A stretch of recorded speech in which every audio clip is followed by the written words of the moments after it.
The basic idea was profiling a homeowner where she is meets the eligibility requirement of being over 55, but running into some issues financially in terms of the high cost of living these days. And of course, it explored the idea of what alternatives would a person like that have in terms of getting more funds available to deal with the various aspects of the high cost of living right now, whether it be increased cost of gas and groceries, improvements that need to be done to the home and so forth.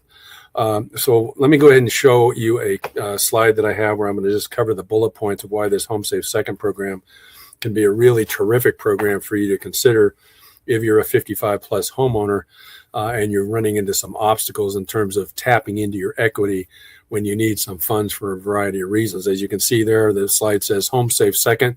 It's a little clever. Give your budget a second to breathe. Again, this is a second mortgage. So the idea here is, what can you use this for? Let me show you the bullet points. First of all, and I'm seeing a lot of this, people are over 55. They still have income, but maybe it's been reduced from what it used to be before. And they're, unfortunately, I'm seeing a fair amount of homeowners who have got quite a bit of credit card debt, and they're struggling on ways to get rid of that and reduce that very high interest cost. So this is a primary reason why this HomeSafe Second can be beneficial to that type of homeowner. And of course, the next one, I mentioned it already, cover the rising costs at the pump and the grocery store. Although, frankly, more recently, we're seeing improvement in both of those costs. Gas prices are down. I think grocery store prices are down. Heck, I bought two cartons of 18 eggs, two of them for less than $6 at the market. So the old egg prices are too high thing seems to have subsided somewhat. The other big area where I think homeowners over 55 can end up struggling financially is funding long-term care, medical expenses, or just if they have an unforeseen emergency. A lot of homeowners, especially as you get into the older homeowners, not everyone has got a real good safety net in terms of savings to tap into.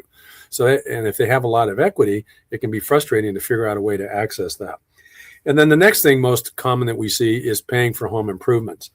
I'm talking to a homeowner now who meets the criteria in terms of being over 55. In fact, they're in the mid to high 60s, and they've got some issues. They got a lot of equity, like $800,000 worth of equity, but they need a new roof.